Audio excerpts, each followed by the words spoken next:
Welcome to Redefining Freedom by David Undetiwan, The Boy in a Dress. In episode 2, we uncover David's creative process, how he transforms raw ideas into bold, impactful designs. Discover the mindset, struggles, and triumphs that fuel his artistry.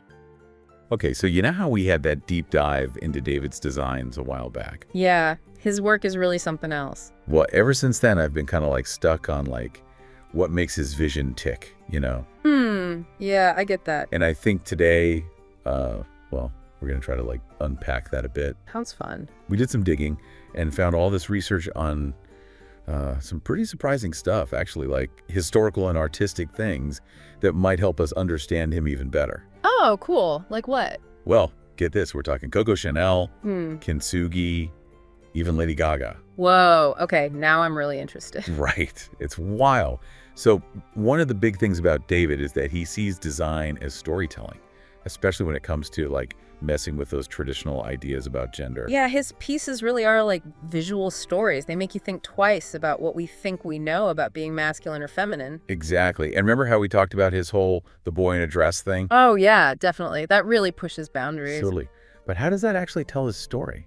Well, I think it's about this delicate balance between like fragility and strength, you know? Oh, okay. Kind of like the surrealists, those artists like Rene Magritte and Salvador Dali, they love to throw in like unexpected elements to shake up how we see things. Interesting. David's kind of doing something similar, but instead of paint, he's using fabric and form to, you know, challenge how we see the world. I see. So like those contrasting elements become like this visual metaphor for how complex gender really is. Exactly. It's not about one being like better than the other. It's all about the interplay. Right, right. And, you know, if we look back at fashion history, you can see how this idea of messing with gender norms through clothing has, you know, changed over time. Think about Alexander McQueen's Savage Booty collection, or even Yves Saint Laurent's Le Smoking tuxedo for women. Oh, good point. They were all about shaking things up. For sure. So is David building on that, or is he doing something totally different? I mean, Chanel and Saint Laurent, they kind of borrowed from menswear to make a statement about women. Right. But David seems to be doing the opposite, right?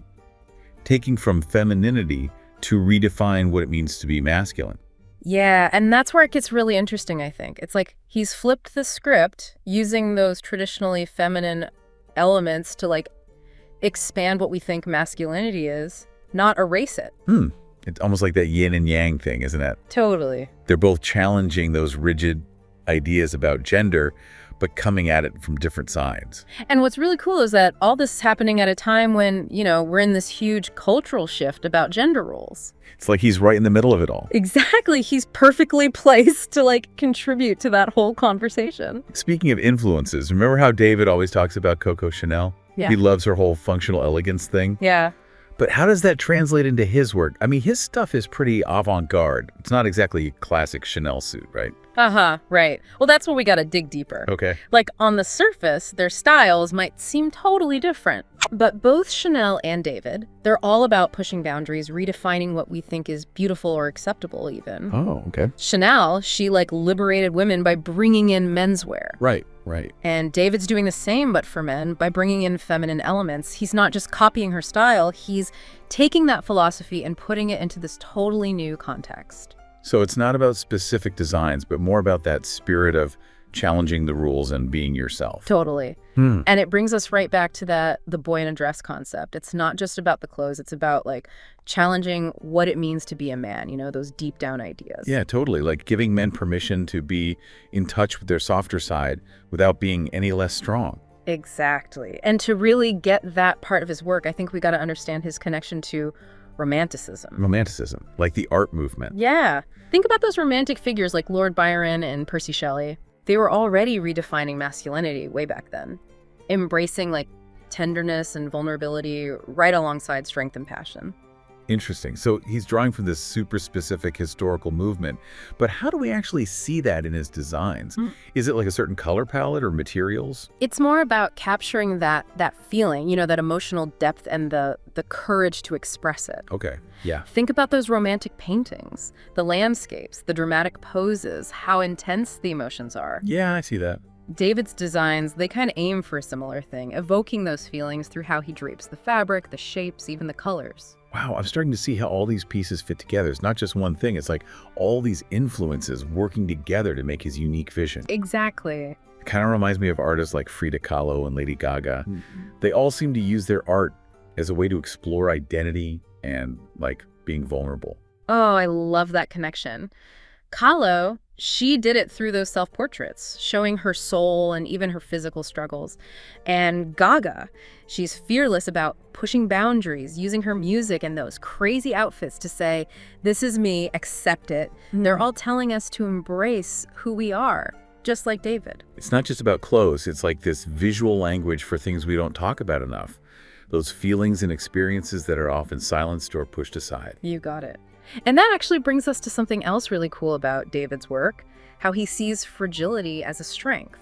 He doesn't shy away from it. He embraces it. I love that. It's so true. You know, it feels like we're always told to be tough and never show weakness. Yeah, it's like that old school idea of what it means to be a man, like vulnerability is a bad thing. But David's saying it's actually beautiful and strong. Right. And it reminds me of kintsugi, you know, that Japanese art of fixing broken pottery with gold. Oh yeah, where the cracks become part of the beauty. Exactly. They don't hide the flaws, they make them special. And David's designs kind of do the same, you know?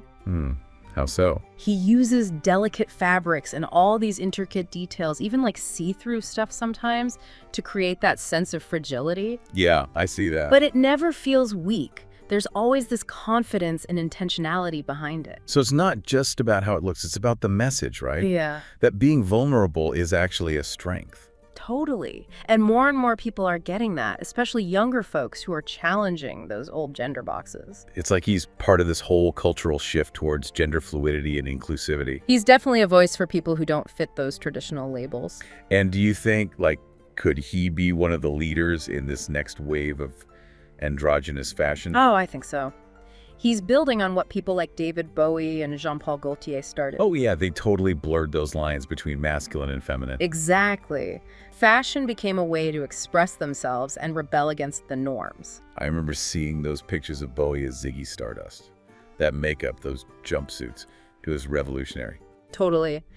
And Gaultier, with his designs like that cone bra for Madonna, he was all about playing with gender stereotypes and turning them upside down. They showed the world that fashion can break down barriers. Sure. And David's kind of carrying on that legacy, but in his own way. Do you think he could have that same kind of impact? He's already making waves, you know? His stuff is in magazines, celebrities are wearing it, fashion critics are talking about him. That's true. He's getting people to think differently about gender. It's not just about the clothes themselves, though, is it? Right. It's those ideas and conversations they spark. It's about changing the whole narrative. David's not just designing clothes, he's designing a new way of thinking about ourselves and each other. Exactly. He's questioning that whole gender binary thing and offering something more fluid and inclusive. Like giving people permission to be their true selves no matter what society says. And that's a powerful message, especially for young people figuring themselves out in a world that's more open to different identities. Yeah, I wonder how his influence will keep growing. Could he go beyond avant-garde and into more mainstream fashion, you think? It's definitely possible. His work is like this perfect mix of artistry and wearability that could totally appeal to a wider audience. Imagine seeing his designs on runways, in stores, even influencing everyday street style. It could totally change how we see what's acceptable, even what we want to wear. And that could lead to people understanding gender fluidity and inclusivity in a much deeper way. Right, it's not just about the clothes, it's about changing hearts and minds. We started talking about David's designs, and now we're talking about a cultural revolution. That's the power of art, right? It can reflect our reality, but it can also shape it. It can challenge us to think differently and imagine new possibilities. It's like that Oscar Wilde quote, "Fashion is a form of ugliness so intolerable that we have to alter it every 6 months." But David's creating something beautiful and meaningful with fashion. He's not just changing fashion, he's changing perspectives. And that's what makes this whole exploration so exciting. Speaking of exploring, you know, we talked about Coco Chanel's influence before. I'd love to get into that more. Yeah, let's do it. She was a total revolutionary back in the early 1900s, changing how women dress. Right, getting rid of corsets, putting women in pants, embracing a more androgynous look. But how does that connect to David, who's focused on men and masculinity? That's what I'm curious about. Well, it's that deeper philosophy they share. Oh, okay. They're both blurring the lines between masculine and feminine, questioning those categories altogether. So it's not about specific designs, but that shared spirit of rebellion and innovation. Exactly. And I think that's what makes David's work so interesting. He's taking those old ideas, adapting them to today's world, and creating something totally new. It's like he's building on what came before, but looking towards the future. And that brings us back to his love of romanticism. It wasn't just fashion, it was a whole way of seeing the world, celebrating individuality, emotion, nature. Breaking free from tradition and embracing a more authentic way of being. And that's exactly what David's doing with his designs. He's channeling that romantic spirit, but through a modern lens, through this ongoing conversation about gender. He's taking all these different threads of inspiration and weaving them together to create something that's both familiar and totally new. It's amazing, isn't it?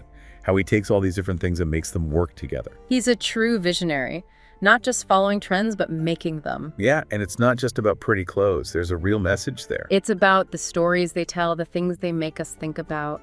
He's using fashion to make us look at ourselves and our biases. To be more accepting of everyone, you know. It's funny, our last deep dive was all about what David makes. And today, we've been talking about why. It makes you appreciate his work even more. Totally. It's not just clothes, it's something much deeper. It's about understanding him, where he comes from, what inspires him. It's like we went on this journey from Coco Chanel to Kitsugi, from those romantic poets to Lady Gaga. It's like this tapestry woven together by David's designs. Art, history, social change, it's all there. And the best part is, it doesn't have to stop here. We've just scratched the surface. Yeah, we've given you some ideas, but there's so much more to discover. So here's a challenge for you. What other influences can you see in David's work? Any other artists, writers, musicians, historical figures? Do some research, see what you find. It might surprise you. Because that's the fun part, right? It's not just listening to us, it's about making your own connections. It's about being part of the conversation, not just an observer. So keep exploring, keep thinking, keep those creative juices flowing. We'll catch you on our next deep dive.